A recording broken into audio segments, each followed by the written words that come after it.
everyone, welcome to Master Cherry Mom YouTube channel. So I hope you all are doing absolutely fine. And आज का जो हमारा video है वो है पेड़ों में दर्द, और इसको हम ये भी कह सकते हैं कि पेल्विक एरिया में पेन, उसको पेड़ों में दर्द ही कहा जाता है। सेम चीज़ें हैं दोनों ये। तो वीडियो को स्टार्ट करने से पहले चैनल को सब्सक्राइब कीजिए, वीडियोस को लाइक करिए और शेयर करिए। कोई भी डाउट हो तो आप मुझे कमेंट सेक्शन में पूछ सकती हैं।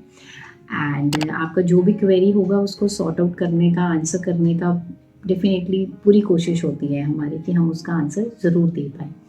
तो चलिए स्टार्ट करते हैं आज का वीडियो। पेड़ों में दर्द, या फिर हम इसे कह सकते हैं पेल्विक एरिया में दर्द। देखिए, पेड़ों में दर्द, पेल्विक एरिया में दर्द, इसका मतलब क्या है? पेड़ों में दर्द का मतलब ये होता है कि जो नाभि के नीचे का हिस्सा होता है ना, पेट का मतलब, या फिर आप कह सकते हैं पेट का सबसे निचला हिस्सा जो होता है उसको पेड़ू कहा जाता है। ठीक है, उसमें क्या क्या आ जाता है? उसमें देखिए, आपका वेजाइनल एरिया आ गया, आपका यूट्रस उसमें आ जाता है, आपका पेल्विक एरिया जितना भी है सारा वो आ गया, आपकी इंटेस्टाइन्स भी इसी में आ जाती हैं। ठीक है, अब काफ़ी बार क्या होता है, मैक्सिमम फीमेल्स कहती हैं कि हमें ना नीचे नाभि के नीचे वाले हिस्से में काफ़ी पेन रहता है। किसी को सेंटर में रह रहा है, किसी को लेफ्ट साइड पे है, किसी को राइट साइड पे हो रहा है, किसी को पेल्विक रीजन में नीचे हो रहा है, वेजाइनल एरिया में हो रहा है ना। तो क्या होता है कि फिर कईयों को प्रॉब्लम आती है कि कंसीव नहीं कर पा रहे हैं, पता नहीं चल रहा होता है कि ये पेन हो क्यों रहा है, क्या रीज़न है ना। फिर थोड़े टाइम के लिए होगा, फिर नहीं होगा, लेकिन कई बार क्या होता है कि ये ज़्यादा एक्सेस में होता जाता है। तो आज हम इस बारे में बात करेंगे कि ये पेन होता क्यों है, और अगर ये पेन है तो क्या ऐसी कोई प्रॉब्लम है जिसकी वजह से ये प्रेगनेंसी नहीं होने दे रही है दर्द, तो वो हम जानेंगे। तो सबसे पहले तो बात करते हैं कि जब आपको नाभि के निचले हिस्से में अगर दर्द हो रहा है ना, या फिर स्टमक में भी दर्द कईयों को होता है, तो सबसे पहले तो तब होता है जब आपका पीरियड्स आते हैं, आपका साइकिल आता है, जो कि परफेक्टली नॉर्मल है। पेन होना परफेक्टली नॉर्मल होता है, इसमें कुछ घबराने वाली बात नहीं है। अगर आपके पीरियड्स आने वाले हैं या फिर आ चुके हैं तो ये दर्द होता ही होता है।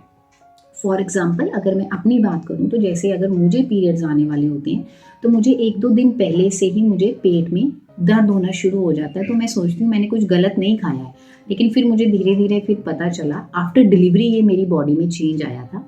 फिर मुझे ये चीज़ पता चली कि मुझे जब साइकिल आने वाला होता है तो मुझे उस टाइम पे पेट में दर्द होता है, एंड जब साइकिल आ जाता है तो मुझे लेफ्ट साइड पे या फिर राइट साइड में होना दर्द शुरू हो जाता है।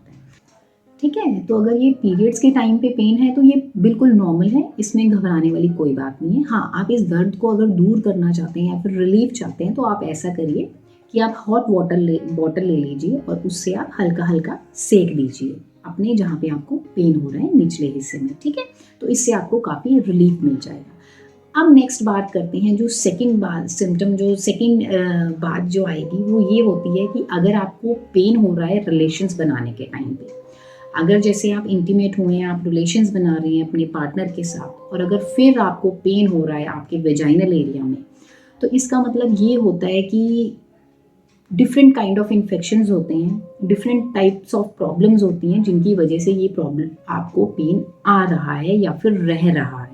ठीक है, वो अब हम फर्दर डिस्कस करने वाले हैं। सबसे पहले तो मैं बात करूंगी यूटीआई की। यूटीआई होता है यूरिनरी ट्रैक्ट इन्फेक्शन। ठीक है, इसमें ये होता है कि जैसे आपने रिलेशंस बनाए, आपको पेन फील होगा कि हाँ मुझे रिलेशंस बनाते हुए पेन हो रहा है, तो यूटीआई का सबसे पहले तो सिम्टम यही आपको आ जाएगा कि जब भी आप यूरिन पास करने जाएंगे तो आपको क्या होगा, जलन होगी, बर्निंग सेंसेशन होगी यूरिन पास करते हुए। ठीक है, और दर्द भी महसूस होगा।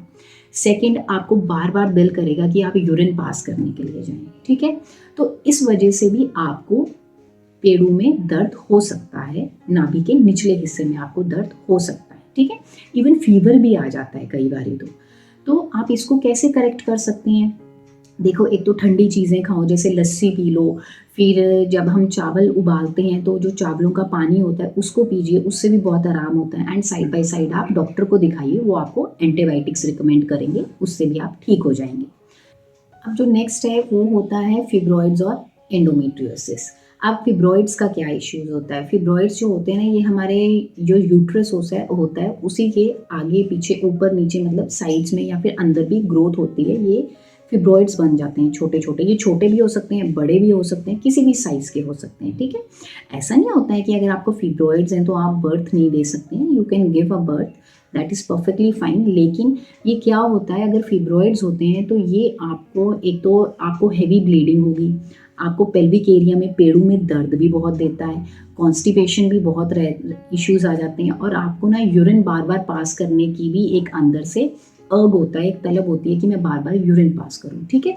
तो इस वजह से भी आपको जो है दर्द रहेगा आपके पेड़ों के नीचे पेल्विक एरिया में, ठीक है, आपके पेड़ों में आपको दर्द रहेगा।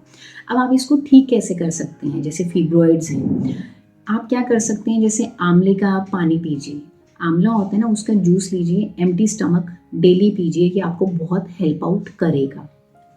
अब उसके बाद बात करते हैं एंडोमेट्रियोसिस की। एंडोमेट्रियोसिस क्या होता है? एंडोमेट्रियोसिस ये होता है कि जो यूट्रस की लाइनिंग होती है ना, एंडोमेट्रियम भी जिसको हम कहते हैं, जो सेल्स होते हैं, टिश्यूज होते हैं, ये जो है ये बाहर की तरफ ग्रो करना शुरू कर देते हैं, तो उसको क्या कहते हैं? उसको हम एंडोमेट्रियोसिस कहते हैं, ठीक है। एंडोमेट्रियोसिस जो होता है तो इसमें भी आपको पेड़ों में दर्द रहता है, काफ़ी हैवी ब्लीडिंग भी हो सकती है, कम भी हो सकती है, ठीक है। एंड ये क्या करता है? ये इनफर्टिलिटी देता है, ये प्रेगनेंसी में प्रॉब्लम्स क्रिएट करता है कि प्रेग्नेंट नहीं होने देता है। तो आपने क्या करना है, जैसे मैंने आपको पहले ही बताया फिब्रॉइड्स के लिए भी सेम, एंडोमेट्रियोसिस के लिए भी मैं यही कहूँगी कि आप आंवले का जूस पीजिए, अर्ली मॉर्निंग पीजिए, खाली पेट पीजिए, साइड बाय साइड आप व्हीट ग्रास का भी जूस ले सकते हैं, एंड साइड बाय साइड आप व्हीट ग्रास का जूस भी पी सकते हैं। एंड इनमें ये होता है कि जब आपको फिब्रॉइड और एंडोमेट्रियोसिस के टाइम पे जब आपको साइकिल आता है ना, तो आपके पीरियड्स जो होते हैं ना वो बहुत पेनफुल होते हैं, ठीक है। लेकिन अगर आप जैसे व्हीट ग्रास जूस हो गया, आंवला जूस पीते हैं ना, तो इससे क्या होता है कि जो फर्दर साइज होता है ना वो रुक जाता है, और इवन कम भी कर देता है ये साइज जो होता है फिब्रॉइड्स और एंडोमेट्रियोसिस का। आपने ध्यान रखना है कि आप आंवला जूस ज़रूर पीजिए, और व्हीट ग्रास जो जूस है उसको भी जरूर कीजिएगा। Then comes the next problem. वो नेक्स्ट प्रॉब्लम जो है वो है ओवरियन सिस्ट। क्या होता है कि समटाइम्स हमें ओवरीज में सिस्ट हो जाते हैं, जैसे गांठें बन जाती हैं, ठीक है। तो उस वजह से भी हमें पेड़ों में दर्द रहता है, हमारे नाभि के जो निचले का जितना भी हिस्सा है उसमें दर्द रहता ही रहता है। तो आपने क्या करना है, उसके लिए भी आपने एक तो फिजिकल वर्कआउट करना है। फिजिकल वर्कआउट करिए जिसमें आपका पेल्विक एरिया इन्वॉल्व हो, जिससे कि आपका स्ट्रेंथ हो सके, कोर जो है, और आप क्या हो, आपको वो ठीक कर सकें आप, ठीक है। और आप आंवला जूस पीजिए, उसके लिए सेम मैं वही चीज़ कहूँगी, क्योंकि ये बहुत बेनिफिशियल होता है, ठीक है। उसके बाद नेक्स्ट जो प्रॉब्लम होती है वो होती है सर्विसाइटिस। वो ये प्रॉब्लम होती है कि जो आपका यूट्रस का माउथ जो होता है ना, बच्चेदानी का जो मुंह होता है वो बंद होता है, वो खुला नहीं होता है, तब भी आपको बहुत पेन रहता है, और आपको ये जो है ये आपको डॉक्टर के पास जाना पड़ेगा। आपके गायनी ही इसको ट्रीट करेंगे, जैसे भी उन्होंने ठीक करना है, तभी ये मुंह को वो थोड़ा सा खोल पाते हैं। इसमें आपको फर्दर ट्रीटमेंट जो है वो आपके गायनाक ही देंगे। उसके बाद बात करते हैं वेजाइनल इन्फेक्शन का। तो वेजाइनल इन्फेक्शन जो होता है उसमें ये होता है कि आपको इचिंग हो सकती है, आपको फंगल इन्फेक्शन हो सकता है। वो इसलिए होता है क्योंकि अगर हम अपने वेजाइनल एरिया को अगर हम हाइजीनिक ना रखें, हम अनहाइजीनिक कंडीशंस में रहें, जैसे उसको गीला ही रहने दें अपने अंडरगारमेंट्स को, जैसे हमने यूरिन पास किया, उसके बाद 2-4 बूंदें अगर गिर भी गई अंडरगारमेंट में तो कोई बात नहीं, it's okay, that is perfectly fine, है ना, हम लोग इग्नोर कर देते हैं। तो वो फर्दर क्या करता है, वो फर्दर हमें इन्फेक्शंस ही देता है हमारे वेजाइनल एरिया को। एंड साइड बाय साइड आपने ये भी चीज़ देखी होगी कि जैसे अगर हमने यूरिन पास किया या फिर हमने स्टूल पास किया, तो यूरिन पास करते हुए आप क्या करिए कि 1-2 बार ना हल्का सा पानी से उसको धो लीजिए, एंड एक कॉटन का कपड़ा लीजिए, उससे उसको पैड ड्राई करना है। पैड ड्राई मतलब ऐसे ऐसे, ये नहीं कि आपने उसको रगड़ना है, नहीं, आप उसको हल्का हल्का से ऐसे पैड ड्राई करिए, मतलब उसको एकदम ड्राई कर दीजिए अपने वेजाइनल एरिया को, ठीक है। एंड नेक्स्ट थिंग आपने ये ध्यान रखना है कि जब भी आप उसको पैड ड्राई कर रहे हैं अपने वेजाइनल एरिया को, तो आपने कभी भी पीछे से आगे की तरफ नहीं क्लीन करना है, आपने हमेशा आगे के एज से पीछे की तरफ क्लीन करना है, ठीक है। क्योंकि क्या होता है कि जब हम स्टूल वगैरह जहाँ से पास आउट करते हैं अपने एनएस एरिया से, तो वहाँ पे बैक्टीरियाज प्रेजेंट होते हैं, तो वो अगर आगे की तरफ आ जाएंगे, अगर हम आगे की तरफ लेके आ रहे हैं, पीछे से आगे की तरफ क्लीन कर रहे हैं, तो उससे क्या होता है हमारे वेजाइनल एरिया में भी बैक्टीरियाज एंटर हो जाती हैं, एंड फिर फर्दर इन्फेक्शन होने का डर रहता है, ठीक है। एंड इस वजह से भी आपको पेड़ों में दर्द रहेगा ही रहेगा। एंड एक और चीज़ मैं बता देती हूँ, अगर आप वर्कआउट कर रहे हैं, कुछ भी कर रहे हैं, फिजिकल वर्क इन्वॉल्व है, और अगर आपको स्वेटिंग बहुत ज़्यादा है, तो आप डेली अपने अंडरगारमेंट्स 2 टाइम्स चेंज करिए एंड कॉटन के अंडरगारमेंट्स पहनिए। एंड सबसे मेन चीज़, आप अपने वेजाइनल एरिया को ड्राई रखिए, गीला मत रखिए। इवन अपने अंडरगारमेंट्स को भी गीला मत रखिए, सिंथेटिक अंडरगारमेंट्स बिल्कुल मत पहनिए, ठीक है। एंड येस, उससे क्या होता है कि आपको पहले तो इचिंग वगैरह होएगी, धीरे धीरे अगर इन्फेक्शन है, वेजाइनल इन्फेक्शन, ठीक है, वो हम इग्नोर कर देते हैं कि वैसे ही खारिश हो रही है, हल्की सी, कुछ नहीं है। पर धीरे धीरे रेडनेस भी आ जाती है, ठीक है, वो फर्दर फिर आगे आगे वो अंदर भी एंटर कर जाता है अगर हम उस चीज़ को इग्नोर करें।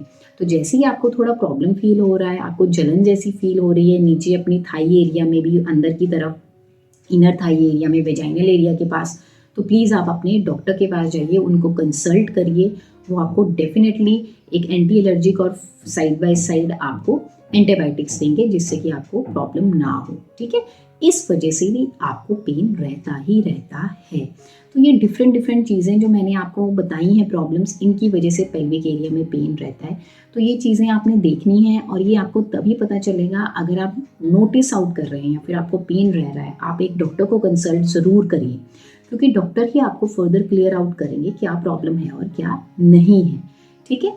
सो आई होप इस वीडियो से आपको हेल्प मिली होगी कि आपके पेल्विक एरिया में, या फिर आप कह लीजिए आपके पेड़ों में दर्द क्यों रहता है, पेट के निचले हिस्से में क्यों दर्द रहता है, क्या कारण हो सकता है, क्या नहीं हो सकता, और क्या इस वजह से प्रेगनेंसी नहीं हो पा रही है। तो आपने इस चीज़ को इग्नोर नहीं करना, डॉक्टर के पास बिल्कुल जाना है और टाइम पे ट्रीटमेंट लेना है। सो आई होप इस वीडियो से आपको हेल्प मिली होगी। जाने से पहले चैनल को सब्सक्राइब कीजिए, वीडियोस को लाइक करिए और शेयर करिए। कोई भी डाउट हो तो आप मुझे कमेंट सेक्शन में पूछ सकते हैं। Till then take care, thank you and bye bye.